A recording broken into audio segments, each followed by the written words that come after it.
Hello and welcome to another episode of Geeky Voices Carry, the podcast that is part of the problem. As always, we have our panel of special needs guests. From Canada, we have David Rollins. Hello. From not Canada, we have Josh Thompson. Hey. And also not Canadian, we have Stacy Delorfano. But she's Hiya. welcome to come up here. And it's only taken me 18 episodes of this to be able to pronounce Delorfano without having It's to not think that about it as hard. I'm saying it. Well, It's much better than my old last name. growing up in Indiana, you don't really meet a lot of ethnic people. Ethnic people? Hey, Italian? Really? That can, you go to the big city for things like Italian. I don't think you know what? I was probably I suppose she's Italian. Italian. Can't pronounce those Italian names. I was What? probably like 17 before I actually had Chinese food for the first time. So That's awesome. and really having absolutely nothing to do at all with our topic of characters in role-playing games, as opposed to characters in radio dramas and movies and novels and things. Which aspect of characters do we want to talk about first? Do we want to talk about some of the behind-the-scenes things that go on before character creation first, or do we want to start with character creation and then work You go in sideways? chronological order. You Yep. start with pre-character generation, then you move to character generation, then you move to And then character post. development, and then you move to death. And death. We talked about death, so That's good. That sounds like a good progression. yeah. I have Alright, come back to so- life. That's right. Stacy's died and come back several times on this podcast. Yep. It's like the Marvel Universe. It's true. Obviously, she's not Uncle Ben because that's the only person that stays dead in the Marvel universe. Indeed. Now, when you guys are creating, we'll go to the pre-character creation phase. What do you guys like to draw upon as inspirations for character creation? My mood. What do I feel like playing? That's kind of what it comes down to. I generally prefer looking at the rules and seeing what's possible and going from there. Josh likes to figure out how he can min-max the crap out of his character before he even starts. Saying is just, making something that's interesting. As interesting as possible Mhm. within the bounds of the rules. Well, by using the rules as much in your favor as possible. Exactly. Well, that's interesting. Oh, it helps. Stacy, what sort of things that are actually useful do you use? What? That are actually useful. Well, as opposed That well, that would be as opposed to David's answer, which really wasn't all that useful. My answer was pretty terrible. It's true. I'm a filthy story gamer now, I guess. So I spend time looking at pictures on Pinterest and trying to decide what my character looks like before I really do a lot of, looking at rules. Those rules just kind of make, they're hard. Well, it's not like you ever read them anyways. Take the fun out of it. Yeah, exactly. I don't need to. Somebody just tells me what I need to roll, and I roll it. She just does story games, She just has to write it all down on paper, and it just kind of goes into... Right. It just happens. Like I actually live usually journal. think about before I think about the character, I think about the setting. Actually, yeah. Yeah, that is I think about the helpful. setting, and I think about how I might have something fit into that setting. What will play against it or with it works. So why didn't you do that in our current campaign? Because I'm not really familiar with paranormal romance. I don't understand the setting. Actually, the only person I think that is familiar with paranormal romance is Stacy because I talked about it so damn much she started reading it herself. Right, and I'm playing in a paranormal romance game on Storium. So you got into Look at Storium? me! Look at me! So Yes, what happened to me? Well, you played World of Darkness, and It's like a gateway drug. Nice. natural progression, actually. So how? Because for those who might not know of those voluminous numbers of listeners we have, Hmm. Storium's a play-by-post thing. Okay, somebody needs to explain to me play by post. Okay, I can do it really simple. You Please play do. by post. That I was sounds gonna actually- excruciating. I was going to say basically it's for social misfits who can't really interact with people. Hey, And I interact with more people. And Stacy. Who feels sorry for them? For paranormal Yeah. romance. Yeah. Well, you know. It just sounds Now- excruciatingly slow. It can be. It depends. I mean, if somebody's really slow in your group, then it tends to hold the whole thing back. Especially if it's like the narrator or whoever's actually running the game. But if you've got a group of people who like happens to be on all at the same time usually, or who can post several times during the day, here and there, it actually goes really smoothly and really quickly. So is it like a reply all email? Like what is it? Like it's shut-ins and It's like, okay, you make moves. In Storium, they're called moves. And you basically write a piece of fiction about whatever it is that you're doing. Now, Storium actually has some mechanics behind it where they've got these cards that you can play against challenges. And the more cards your group plays, and what kind of cards they play helps to determine what the outcome to the particular challenge is. So you could have things go in several different directions with that kind of thing. You could play negative cards, you could play positive cards. So there's a gameplay aspect to it. But a majority of the actual role play is just written text. It's just like you're writing like 2-3 paragraphs, sometimes way less. I've done a sentence before. Depends. Huh. Yeah. You got to be kind of a character-driven person to like it. And they have, if you do the same thing on Tavern Keeper, they've actually got dice rolled into their play-by-post mechanisms. They're pretty cool. Right. So you could actually play a game where you actually roll dice in those. And there's some forum-based games that actually have dice too. And I've never ever played any of them, but I've heard about them. Now, do you approach making a character differently for something like a play-by-post than you would with Absolutely, because a real role-playing game? It's all visual, right? So you put up pictures of who your characters are supposed to look like, and we often use Pinterest all the time for settings and for all sorts of wherever it is that we are and whatever it is that we're doing. So I actually start with what I want my character to look like, and then when I find something that I like, I usually then start kind of extrapolating what that kind of character would be from there. That doesn't sound any different from what you do, what you just described. It is a little different, though. It's hard to explain. Okay. She uses more pictures, damn it. Uses more pictures. Well, so like when I was making Megan. Yeah. Okay. When I was making Megan, what I actually started out, I wanted to play a werefox, so I pushed for paranormal romance so that I could play a werefox, and then I decided I would play it in whatever we chose, and so I actually picked the concept before I ever thought about looking at the character. So usually when it's a rules-based game, I tend to pick concept first, but when it's like a character-based game, I tend to pick character first. Okay. You have to excuse me. For some reason, my mute button doesn't seem to be working.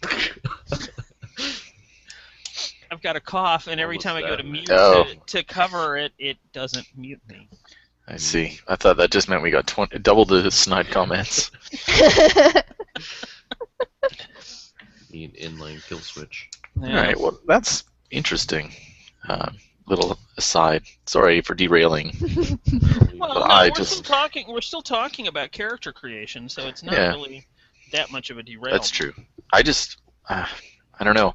I find for role-playing games, I find the interaction around the table or around the, you know, the hangout or whatever to be a lot of the attraction for me. The fun, the spontaneity, the silliness of it all.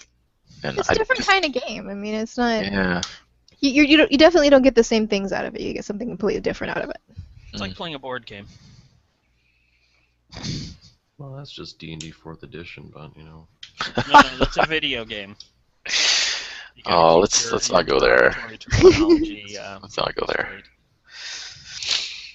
Okay, so we start with concept, or some of us. Like I go from setting and then I think of a concept of a character, and then I hope I roll it, and if I don't, I just kind of go with it. If there's rolling, rolling's hard for me. If it's a point buy, it's really easy. You just make the thing.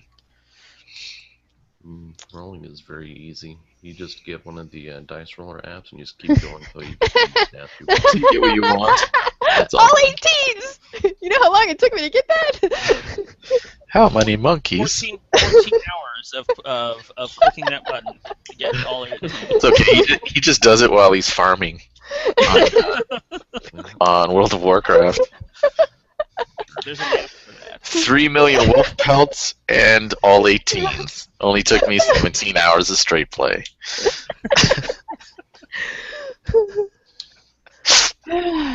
Sorry, Josh. It's worth it. So Josh, it's well, and then on his other monitor he's getting gold. So you know. Oh man. So Josh, as the one who's accused of being the power gamer of the group. Okay. How do you think your approach to character creation differs from, like, you know, a dirty hippie like Stacy?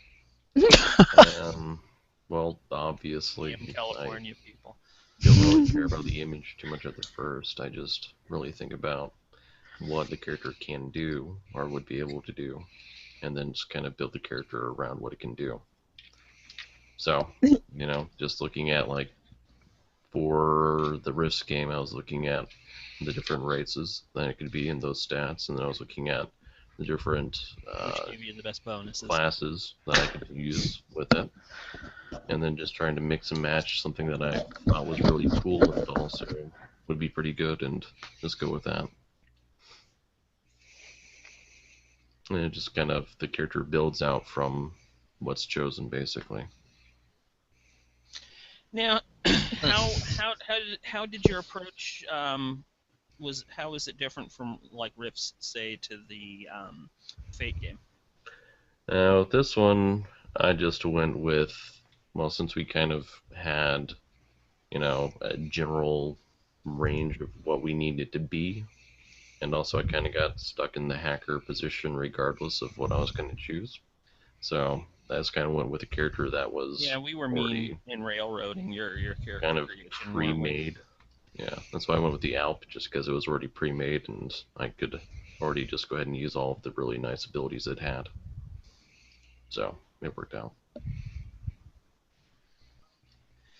I still think you should have played an internet troll. No, because that would have just been so much typing. It would have been annoying. You should have been like a little troll doll that was an internet, with the big hair. Nice. Okay, so let's segue into the actual mechanics of character creation.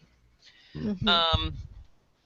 What preferences do you guys have when it comes to mechanics, when it comes to character creation? I enjoy randomness. I'm a point buy person myself. I like to tailor my characters. I don't want to have to be stuck to the whims of fate. I want to be able to make a character that I want, not take the stats and see what I can make with them, I guess is what I'm trying to say. I think a little bit of both. So, like we had with Rifts had, some rolling in there, but you also then had the ability to kind of pick and choose skills and things of that nature as well to kind of build your character up. So you could totally change your stats by using skills. Well, you didn't really you didn't really modify the stats, but there was some randomness, but also some point buy in a sense. So I like a little bit of both. Yeah, I like that idea. Yeah, I think I agree with that. Is that a game like Rift? I mean, and that's really kind of the direction that D&D went with third edition, was the combination random and point buy. Because you get to pick your skills and you get to pick your feats and. Yeah. I didn't mind third edition myself. It was just too time consuming to really do much with. As I say, because for a long time, my preferred game was GURPS. So, Oh, which is totally point buy. Oh, yeah. I mean, You everything. pick everything. You construct a character with GURPS. Literally everything. And I played GURPS for a long time. Eventually it was our go-to game for science fiction settings. Yeah, I used to prefer using it for horror after a while. I never really played horror games. Which, coming from Call of Cthulhu, it was kind of a change, but it was nice because it gave you characters you could get characters that were a little more action ready. They're usable, yeah. For doing things other than running or opening books. All right. Oh, I opened a book. Oh, I'm dead. Oh, I just doomed everyone. Yeah. Okay. So does balance matter to you guys? Because I don't really care about it. Like, does it bother you if somebody else has a character that's... Well, I don't know. I don't think we played yours? a game where there has been a character more powerful than the ones that Josh has made. So I can't really answer that. I don't even think my NPCs have been as powerful as the characters that Josh has made. No. Not quite. I don't know. His thief in Swords and Wizardry wasn't really that scary. He was just good at not getting killed. That was player skill. That wasn't the character. I didn't have any like say in anything, and I just had to go with the bare basic vanilla class. Are you a unique snowflake kind of player? If I can be, sure. Yeah, I am kind of too. Yeah. I find my characters quickly turn I have into... not noticed that about either of you yet. Yeah. What? Yeah. Who played the dragon in the last game? You suggested it, or David. Yeah. One of you suggested it. Actually, I think totally David and I both. suggested it. Yeah, I think it was a good fit for you. Well, and you didn't want to read the rules, so I figured you should play something indestructible. Hey, I read those rules. I read about the dragons at least. Yeah, see? did Because that. reading That about was the dragons thing, is fun. And that's the thing, when I need to tailor my character to a point buy system, it kind of forces you to read the rules. Oh, I see. Yeah. All right. Ooh, that's interesting. That's an interesting point to bring up, actually. For the World of Darkness games that I've played for, and Changeling in particular, after making a couple of characters at the beginning, I realized that I was going to need to go back and do it backwards. Basically start with what I wanted the character to be able to do, and then the special abilities that they had for whatever their class was, in that kind of state. And then go back and start spending my points based on, okay, what kind of stats do I need to roll on this, and what kind of stats do I need to roll that, so that I would actually have some decent dice pools, because there were a couple of times when I had like 3 dice for something my character was supposed to do really well, which isn't that many in World of Darkness for anybody who doesn't know what the hell I'm talking about. So that's one thing that's always a pain in the ass, when you have a concept and then you go to make the character and then it's like, oh, I suck at what my concept is. Right. Yeah.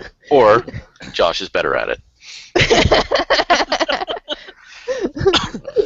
And I mean, we've talked about this a couple of times, because one of my pet peeves is the 90s game mechanics, where there was always a not insignificant chance of failure, and when you're playing in a game that, for example, GURPS, where you can be playing fairly competent characters, and then you're still bound by the fact that there's always a really good chance that you're going to, lose a limb or something. And, Yeah. All right. So, and that's just something that I've always found annoying. I hated that period of game mechanics, and I think it's that's done why away people with. swung towards like the stages, like the whole Talislanta, like half success, or what you find in Apocalypse World systems, where it's like partial success Or is the Fate. most Success likely outcome. Success with style in Yeah. Fate. Yes. Exactly. Yeah. Where Well, Fate, you succeed most of the time because you're supposed to be competent. well, and like we talked about last time in the Fate themed broadcast. One of the reasons for that is because the dice mechanic from Fudge, which is carried over into Fate, Mhm. was intentionally designed as a reaction to that 90s. Oh, you're going to fail. Oh, you failed. You're gonna fall off your horse. Yeah, and he wanted to come up with a method of resolution that was for competent characters that was weighted around success. I mean, there's still a chance of failure, as you've all learned at some point or another, but it's not quite as dramatic as it is in other games because you're much more likely to succeed or over succeed at something with your character in Fate. Mm-hmm. I think. Pretty much. That makes sense. Yeah. So that's an interesting thing. Fate, you start with a concept, and then it just kind of rolls out of that. Is that like? Do you like that, Stacy? The fact that it's like, oh, well, I'll just make my aspect. I'm a big dragon that licks things, and then you can just Kind of basically. that's exactly how I started with Megan. I'm a werefox. But that actually helped me do a couple of other things, is figure out like what she does, and in a brief couple of sentences, and then I can expound upon that way later. Okay. And that helped me build all of my witchahoozits, those thingies that you have. The aspects. Yeah, my aspects, those things. Okay, so is that something you like a system where you can just, in a couple of sentences, sum up your character? That's what Precious Dark is, really. Yeah. Well, and Numenera starts the same way. My character is that does this. Yeah, yeah. And plus I have everybody also make their own powers and their own abilities and, just whatever fits in with them, and they get points to spend, but, they can make it up as they go instead of... I hate, like, long lists of things that your character can do. You can pick from the list, but you have to read everything on the goddamn list because you might miss something. Right.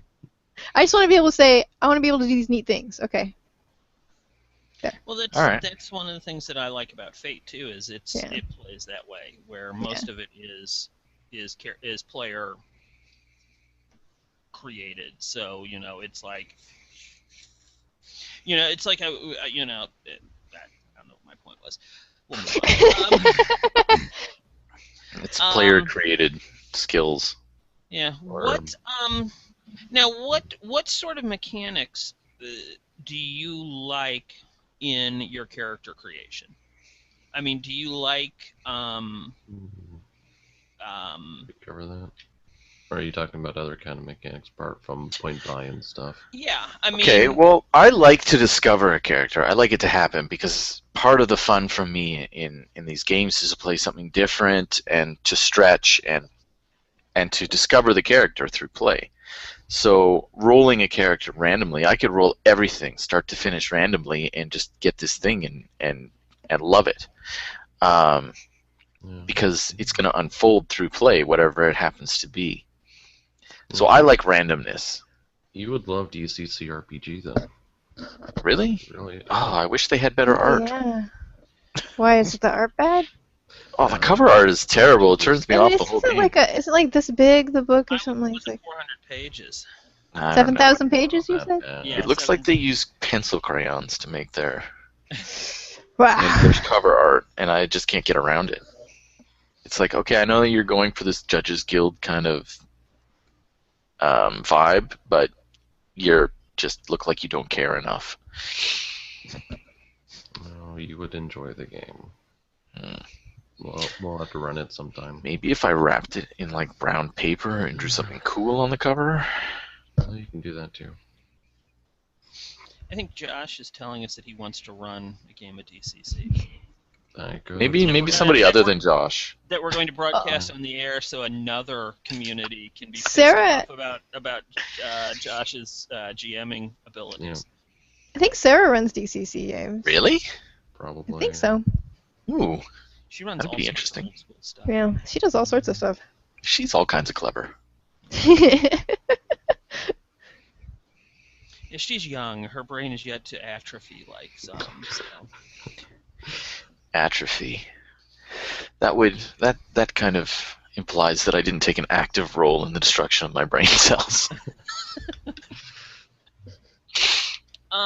Now, what about things you were talking about, David? The character sort of unveiling through play. What do you think about things like life paths? Life paths? So like what they have in, say, Barbarians of Lemuria or whatever? Or Traveler, or... Oh, I love Traveler. I love the idea of it. Yeah, I think that's a really cool way of doing it, where your character has this background. If only your character couldn't die during it. I don't even mind that. I don't know. There's something that I've always found to be weird about a game that could potentially kill your character during character creation. Yeah, I thought that was weird But- too. Can't you continue to take more life paths if you want? Well, yeah, that's where the potential fatality comes in. Is basically So you're gambling. yes. It's like, ooh, I like this, but I'm gonna push it one more life path. I'm gonna go a little bit older to get a little bit. Hand. Yeah, exactly. I think that's a great way of balancing that creation. I think it's smart because you're gambling versus what can go wrong versus what can go right in the character creation stage. What do you think, Stacy? I don't really know anything about that subject, so I don't have an opinion. You No shouldn't let comment. that stop you. I think dying in character generation is weird. Well, it's just fun to do that. This makes me wonder what's the point. That was my work idea. for no reason. When I first heard about it, I felt the same way, but I actually I managed to get a copy of it and read through, and they have since gotten rid of that. Like the newer editions, you can't die during character creation, but I think you can still lose a really? hand or whatever. The manga's version, they took it out of like the main Yeah, rules, but you can add it back in as an option. yeah. Mm. Like anybody's gonna let you do that. All your players will just take giant suck attacks. Yeah. I just think it's a good way to balance that gamble of going for one more career, going for one more tour of duty or whatever it is that you can do as a player in order to gain that little bit more advantage. Well, that's kind of like how Mutant Chronicles does it, because they have the sort of career system as well in their character creation. Mhm. But instead of just having straight up death being a chance in there, it takes years to actually go through it, so your character actually ages through that. Well, it does that And in as you get Traveler. older- It does that in Traveler Yeah, too, and but- eventually it starts affecting your body. Yeah. But It does that, but it kind of does it a bit faster, I think. So Mm. it's really what is it in Traveler? 4 years I think per it might career? Something like that. I think might be I think 5 I think years it can for I think it can be variable depending on what. But it's not until your 40s that you start to get any kind of detrimental effects. Yeah. So you can really push it. I think it might be sooner than 40 in Mutant Chronicles, but maybe not, because I know their world is supposed to be harsher. But Yeah. I mean, it's the same concept. Well, in a post-apocalyptic world, I think it would be harsher. Yeah. It's still really cool. Now, what do you guys think are too many options in character creation? At what Hmm. point 5,000. That's just 5,000? That's the cutoff point for you. yes, right Yeah, there. There really is enough. Like 3. What do you mean by options? Well, I mean, really, it depends on the game, I guess. You know, if you're playing something like GURPS, you've got skills and advantages and disadvantages. Oh my God, so many advantages and disadvantages. Yeah, somebody. And I have played with so many compulsive liars, I just want to scream when I hear advantages and disadvantages. Yeah, somebody was talking about GURPS on G Plus and thought it was odd that the only martial art was karate. I think was the option, but they were reading GURPS Lite, and I was okay. Oh, no. I said there's many more in the core rules, and then if you add GURPS martial arts, there's hundreds of more, and then if you have special ops, it's.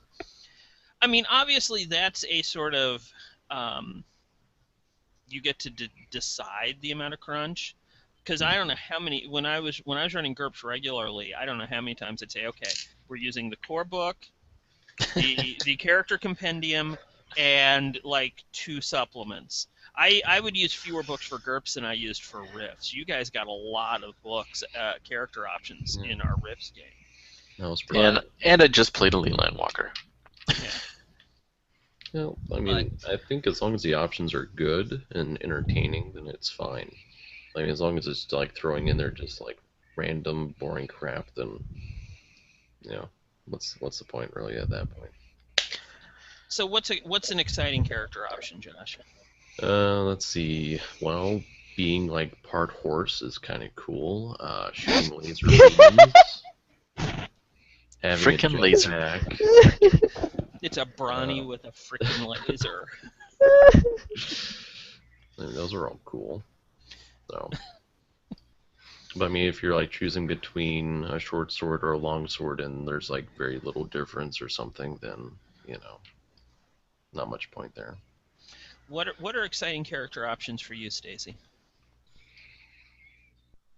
I don't know. It's a weird question.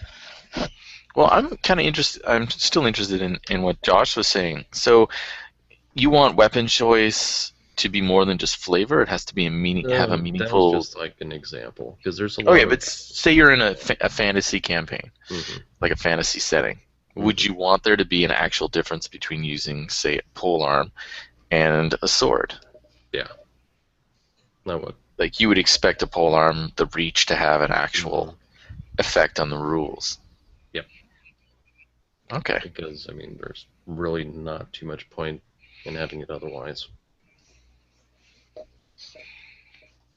I can't argue with that. Okay.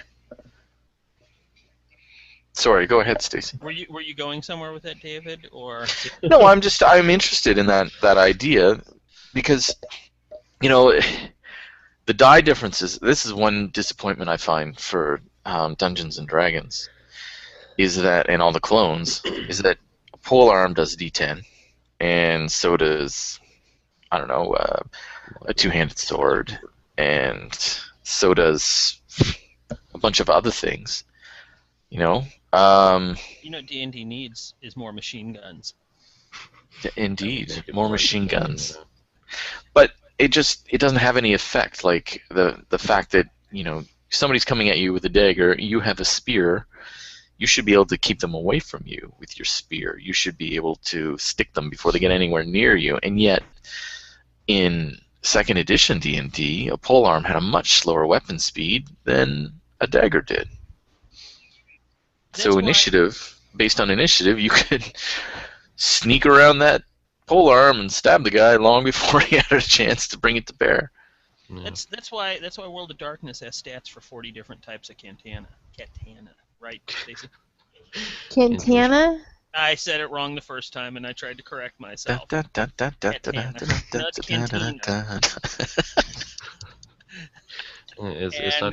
And you now owe George Lucas 30 cents for that. I like having different types of weapons and lots of different types of weapons. That's actually, what my favorite part of any character generation is that involves this particular phase? Shopping. Yeah. Yep. Really? So you like shopping for equipment? Yeah, I love it. So you wouldn't want to have like a list of stuff that everybody comes with. You'd want choices. Well, maybe the basics, but then I'd want to be able to like add stuff too. Because I like, especially with D&D games, I like thinking about how I use these things to solve puzzles. Like, what can chalk be used for? What can a bell be used for? All these kind of things. And that's kind of how I end up buying things, I guess. Right, like scented candles. Yeah, see, those were useful a lot, right? Found Give them us to be. gifts Maybe, to yeah. soothe the families of people eaten by That's right. supernatural beings. And I think she gave some to some of the people she slept with. Yeah. Actually, it's interesting because Cybergen, the spin-off from Cyberpunk, where you played kind of teenage characters, the equipment phase of that game was actually set up visually in the book as if you were walking through a mall. That's kind of cool, actually. Oh, that's a neat idea. Yeah. Huh. Stacy talking about the shopping phase of the game reminded me of that. So. Was there an orange Julius? No, no. No? Bubble No. tea. Pressing pagoda. That's I want totally a bubble not tea. realistic. Can I No, equip my bubble tea? but there was places to get sexual implants because that was very important in Cyberpunk. Sexual implants? Oh yeah, they had sex cybernetics in the Cyberpunk game. Huh. All right. I don't make this stuff up. I just report it. So what, did you plug them into yourself? Like, No, I believe it was. then like you wouldn't have to leave the house? It was Why like did you pump. adventure? It was like a pump, you see. So you had like a cyber wang. Oh. And All they right. had them for the ladies too, because I would imagine the last thing Cyber anyone wangs really wants for is ladies. no. Well, yeah, you could have a cyber wang for the ladies too, I'm sure. My God. Yeah, this went downhill fast. Yeah. Even by our standards. That's what I was going to go to Cyberpunk. Really? Yeah. Okay, so would it bother you if a game explicitly said, hey, you can randomly roll everything, or you can choose it as long as you go along the same chart? If they're both were at the same time? Yeah, the exact same character generation. You could either roll through the charts, or you could just choose things and follow, like, say, if you have this, you start in this area, which you could roll randomly where you start, or where your country of origin is. You have certain opportunities from that country of origin. You could either roll them, or you could choose them. And then choosing them, there's different paths you could go through. Yeah, I think I'd be down with that. Maybe. We should probably try to play Cyberpunk at some point. Yes, I need a cyber wang. That all of our characters should have them. Could I get like a 6-pack of them? Oh. Sure. Like the Costco club pack of cyber sex toys? My Max torso? Stud is, I believe, what they were called. Max Stud? Yes. With 2 X's, because it was the 90s. Of course. Double X, I Not see. Ds. Did it have to Should be triple X. No, that would be overkill if there were. No. I don't know. Riffs. Only in America. Cyberpunk. Yeah. It was Riffs. Well, yeah, in Rifts, Rifts, it would be a plasma wang. It's It's a plasma wang in Rifts. Doing naked image. Oh. Right. So anyway, moving right along. Where were we on this whole thing? We were at shopping. We don't Yeah. even know. Yeah. We were at shopping. Yeah. So the equipment phase. See, I find that tedious a lot of the time. Because you have to buy so much stuff. Like, you have to buy even the most basic things. I think the characters, based on their careers, they should have basic equipment, and then you flush it out with certain choices. I like the idea of just getting Adventures kit. getting starter equipment packs. Well, I like the idea of fleshing it out because I do have ideas, like Stacy says, of ways that you can solve problems with that mirror and that chalk and That's why that the rope. Adventures And that kit. cyber It has wang. all of that in there. It's like, You don't have to. Really? It's got chalk and a mirror and Crap. yeah, And Most of them, lipstick and That's why most people don't even read the contents of the kit, but yeah, it has like everything in it. well, I think having everything is kind of I don't know. That defeats the whole purpose of having anything to me. Oh, come on. I've seen your characters, David. You had everything. I mean, I seriously. mostly had oil. I had oil and, chalk and a mirror. And some. Yeah, your character should have been like, and a hammer. jingling from all the little glass bottles that he was carrying around. Maybe he did jingle. His plate mail jingled enough. Because he specifically said that you wrapped them all up in cloth so that they wouldn't break or anything. So I did say that. That's true, except for the one I had prepared on my belt. Yeah.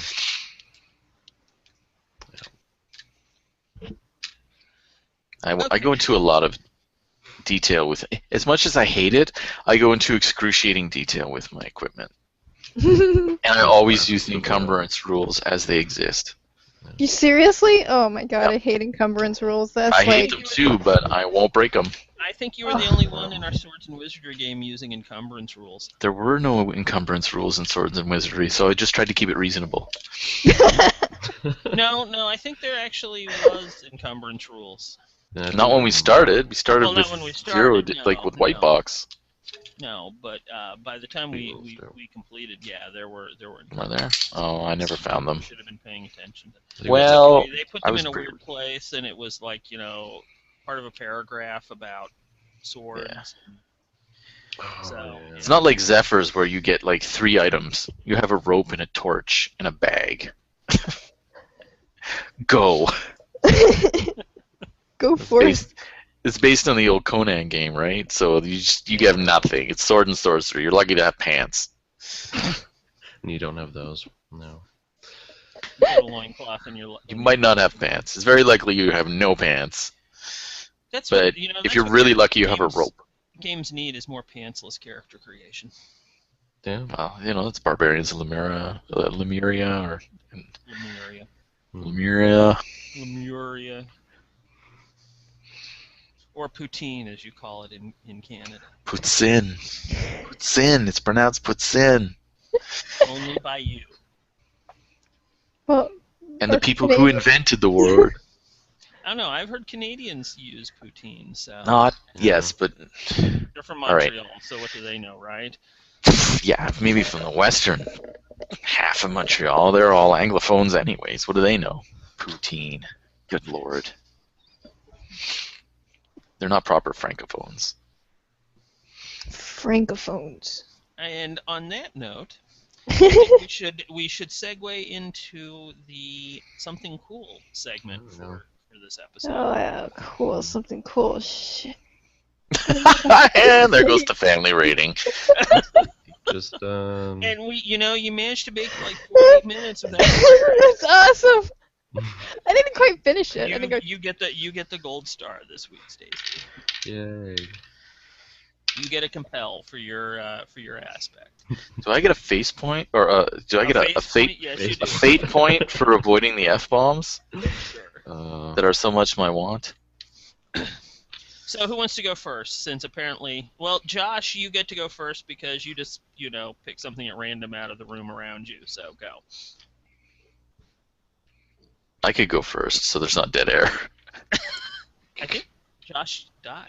What? Oh, there he is. No, he's moving. I thought he froze for a second too. Yeah. Well, there is storms in the area, so that's probably part of it. But I mean, today we had there's a couple of sporting events that I was watching today. One, of course, was the World Cup, but I won't spoil any of that in case people didn't watch it. But... Watch the World Cup? I mean, they've got to know by now. It's the internet. Yeah, they do. And they probably won't actually hear. If they hear this, it'll be for like another week or two. So if they don't know who the hell won, yeah, this one was the first one for the U.S. and Ghana, and U.S. won, of course. That was pretty Ghana. nice.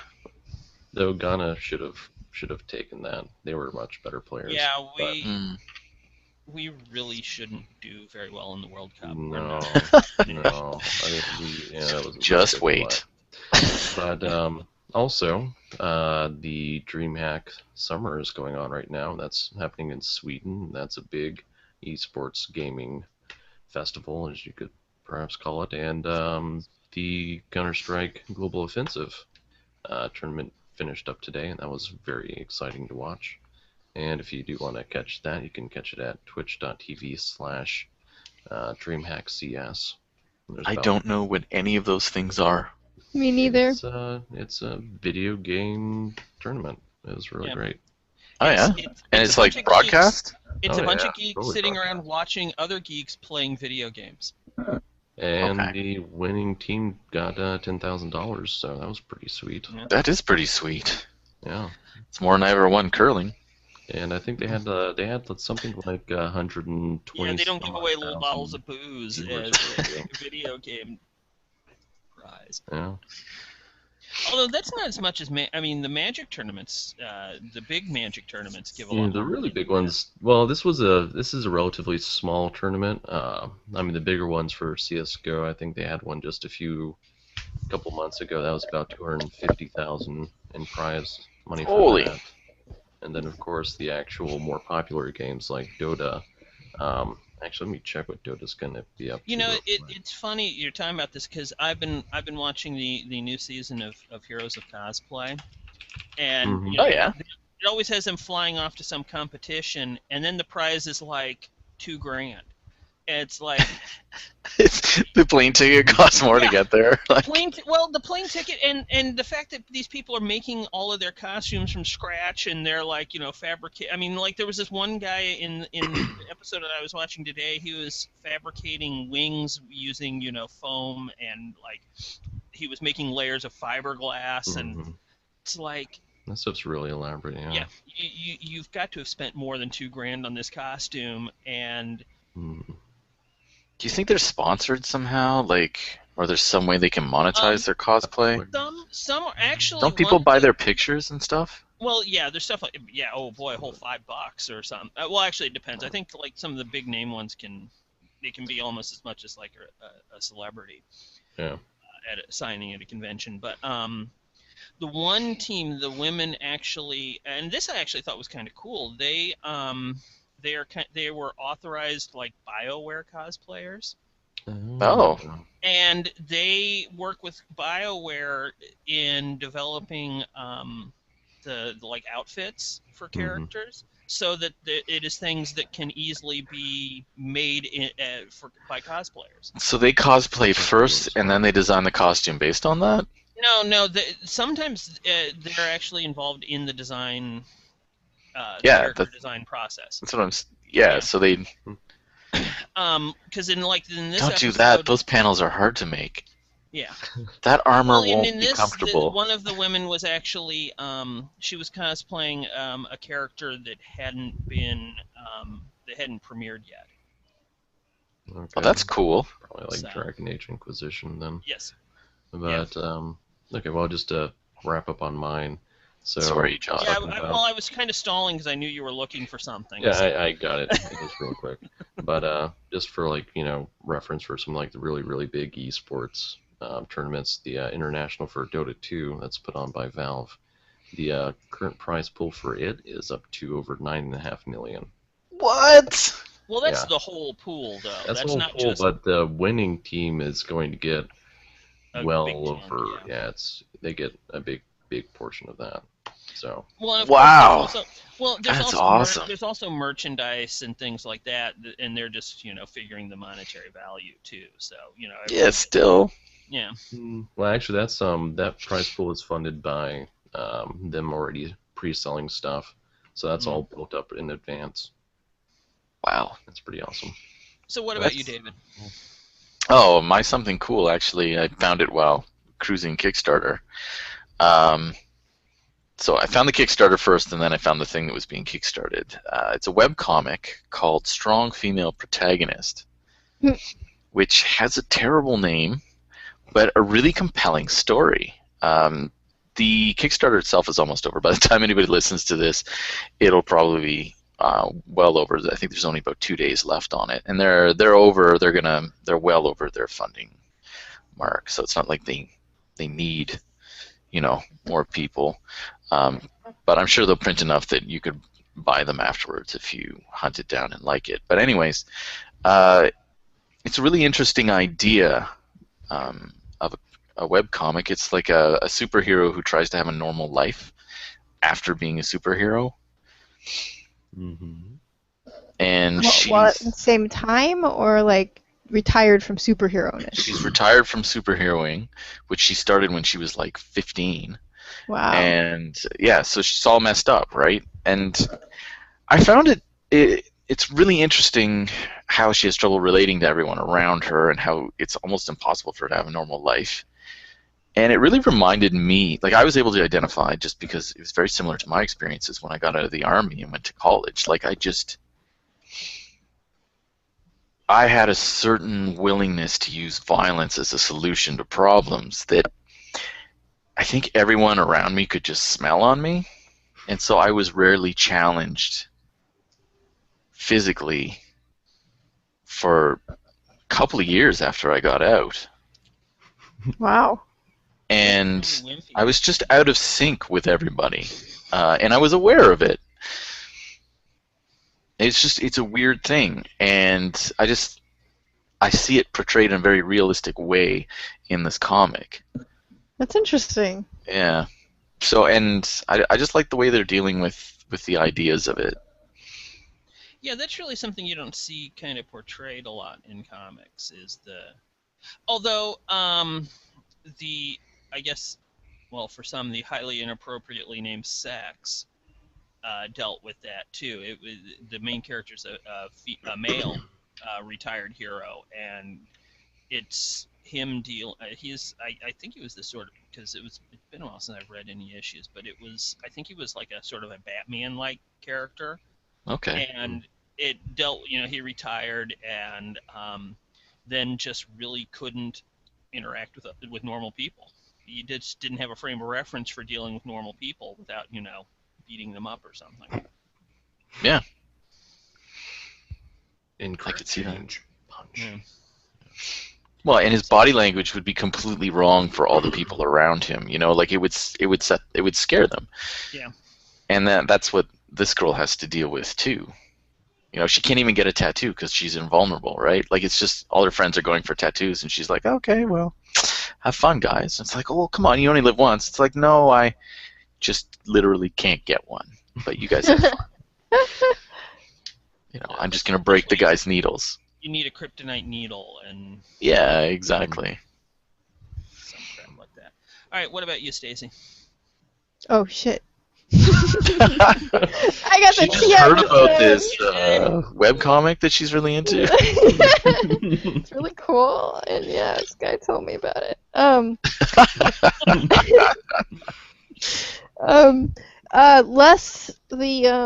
The Randomosity #2 was released. I don't remember when I released it. Last weekend, the weekend before that, I think. So that's cool. It's very pretty. Its cover is done by Satine Phoenix, and fantastic cover. Got a ton of artwork and a ton of great material that came from women all over the gamerverse, from DCC to story gaming. I mean, it's all there. And it's really cool, and you should check it out. And Chris will be so kind as to put a link in somewhere, or put it right here so I can point at it like they do in YouTube videos.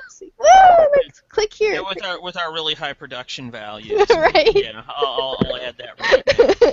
Those annotations. And for everyone who's listening.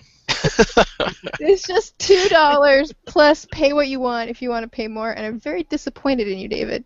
Why? 50 cents. I paid $2.25 for it.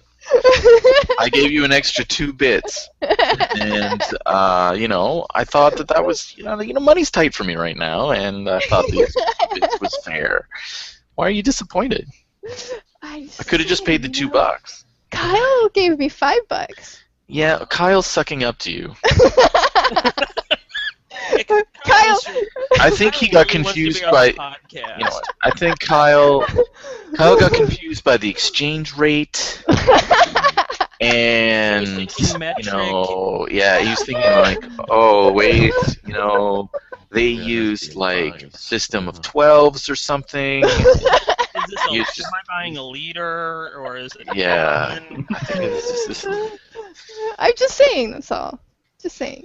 Yeah, we're gonna have to get Don't Kyle. compare me to You know, Kyle. as much as we make fun of him, we are actually gonna have to, I guess, get I know. Kyle onto this I never did podcast get at to some respond to him. I need to, but I need to. Yeah, we need to He's put him awesome. in. He's awesome, Yeah. and his webcomic is quite good too.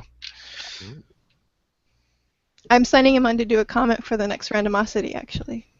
That is a good idea. That's why I had it. And I'm enjoying. I'm not finished my copy of Randomosity, but I am enjoying it, and I think it's well worth the extra 2 bits I paid. When will the print version be ready? A couple weeks. I'm not exactly sure just yet. We have to buy tickets to Gen Con, and we have to do catch up basically after the unemployment bit.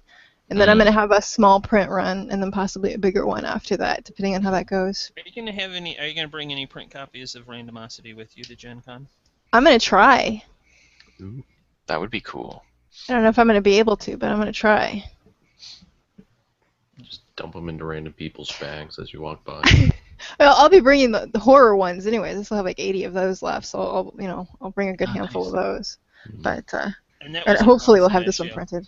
Yeah, that was a good one too. Yeah, I'm trying to figure out who I'm gonna refrigerate for my next. It's resurrection, so you have to reverse the Refrigerate them refrigeration and process. That's awesome. Microwave them. And then 3 days later.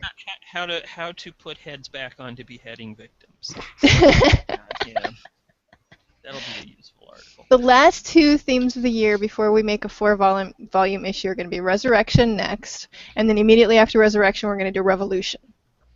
So it'll be Horror, Lust, Resurrection, Revolution will be the foursome that goes. That's interesting. And then next year you do the 4 Horsemen. I don't know what we'll do next year. We'll see. It's basically been my whim. I want to be in the pestilence issue. Or Famine, Pestilence, and Death. That's kind of cool. I might actually do that. I'm not quite sure how you do famine gaming, but yeah. That would be a challenge. That would be might be interesting though. A lot of post-apocalyptic stuff. Post-apocalyptic. Yeah. Make fun of my cantina one more time. Well, I could just claim a language barrier. No, you can't. English is your native language. It might not. But I married a francophone. That doesn't. I live in a French community. It rubs off. Well, whose fault is that? It's awesome. I get all the poutine I can eat. French people. What's that? I said we didn't move you to a place with a bunch of French people. No, I chose that. Yeah, exactly. It's awesome. Now for my something cool, since we've rambled long enough. You already told us you're something cool. No. Oh. No, I didn't say. The cosplayers thought don't You count. started first. I No, thought I the was just cosplayers- I was just stalling. No. Here's a Cosplay is not my something cool because it's in fact a terrible TV show. But it is fun to watch, but for the wrong kinds of reasons. I see. Yeah. And there's the problem. And there's the problem. No, we could spend an entire episode bitching about Heroes of Cosplay, so I'm not going to. I'd have to watch it first. Yeah. I think I'd like to. I wouldn't inflict that on anyone, to be honest. I'm fascinated by cosplay. I'm never fascinated by cosplay too, but Heroes of Cosplay is not what I would suggest as being representative of it. So I never cease to be amazed with the creativity and just the engineering that goes into the costumes. Yeah. I wish they would address that more in the program because it would make it a lot more interesting. Whereas most of the episodes revolve around what the hell am I going to do? It's 5 days to the con.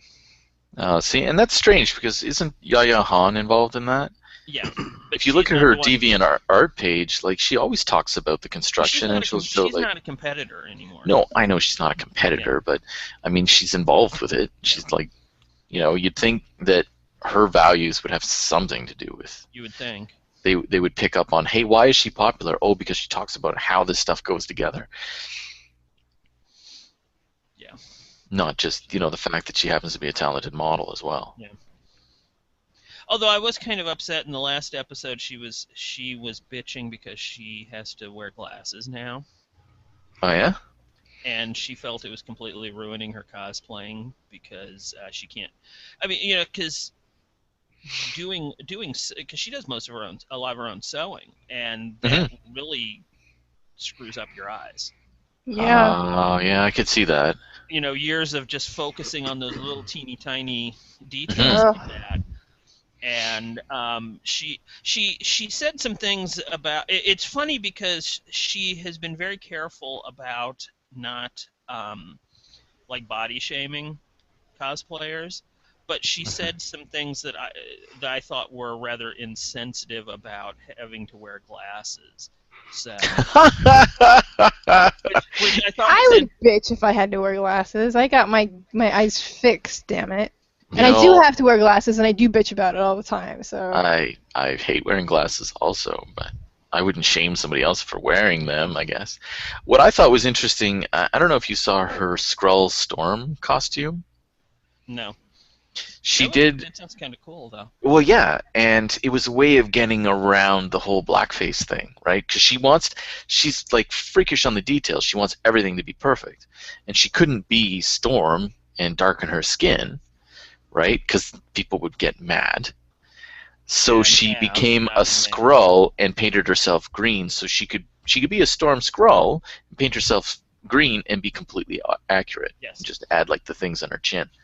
And not upset people. And not upset anyone, and that's how she got around it. But I thought it was really interesting. She's so committed to perfection that she decided to be a Skrull version of Storm rather than just Storm because she loves the Storm character and didn't want to do it halfway. Yeah. No, I mean her costuming is amazing. I mean, like you said, the level of detail she puts into things is just it's astounding. And the engineering, it's really incredible. And her Jessica Rabbit makeup is just fantastic. Like the way she. Anyways, well, I'm not going to go into. This is your something cool, not my something cool. Go ahead. My something cool is going to be. I received in the mail today my copy of Mindjammer, which is so jealous. Which is a big fat shiny book, and it's. Is it a big fat shiny book or a big fate shiny book? Yes, it is both because, see. That's as thick as DCC is. So, with fewer random tables too. But it's I've had the PDF for like about a month or so, or whenever she announced the pre-orders, I got the PDF, and it's a really, I mean it's going to launch arguments because it is a sort of a harkening back to the phone book days of Fate games from Fate 3.0. But the reason for that. A lot of the Fate 3.0 games were over designed, kind of like Star Blazer Adventures, which was like something ridiculous, like 600 pages. And sounds like the hero system. Well, that was part of the problem that a lot of designers went through with Fate 3rd Edition was they felt they had to explain everything. And so you ended up with pages of like stunts and abilities and things that you could have just made up. And so, but because it's a transhuman role-playing game, which means you've got a lot of character options, and she has to spend a lot of time explaining those sorts of. It's not that as much as that. Everything is spelled out as much as it gives you a baseline where if you're so what she has to settings explain. Yes. Sure, that'll work too. But anyway, it's a really good book, and I like it because it I think it would be good for some people who haven't played Fate because it has a lot of things spelled out for people. It's explicit. Does it make you read? Yes, it's. Did you see how thick it was? That's way problematic. Yeah, problematic. You just play Mindjammer Accelerated. But I mean, yeah, that's where the detail comes in, because it's got it goes into explaining the setting, and it talks a lot about the various things you can do with the game, which takes up a lot of room as opposed to actually the stuff about the game, if that makes any sense. So. Sure. But it is like I said, I think it's really good for newcomers to Fate Core, who maybe aren't good at trying to make up the choices themselves. Makes sense. Yeah. It's one of those, I mean, like, with games like GURPS, where you have that sort of choice paralysis because you have so many things. No, you just put all your points into your stats because everything defaults to something. Well, Fate, you can have a different sort of character creation paralysis because you're making up so much crap yourself. Yeah. And for some people, that's just not easy, and I think those people should leave the gaming hobby, but that's just me. Hey. Everyone starts somewhere. But it is a good game for those who want to try the Fate system but aren't as good at coming up with all of the stuff themselves. It just leads you in. Yeah. It's a gateway. Very neat. So chances are, once you've played it for a while, you'd either dump a lot of that stuff and go freeform, or you just know it all by the back of your hand, so yeah, it wouldn't matter. And being that it's Fate, it's all based off the same stuff, so once you know the basics, that kind of stuff can go away. So, all right, and I think on that note, we should call it a night. And a 2 week, so we will be back in 2 weeks. A fortnight. For something dorky and entertaining and something dorky and entertaining. Yeah, and gaming related in some manner. So. Yes. All right. Say goodnight, everyone. Good night, everyone. Good night, everyone.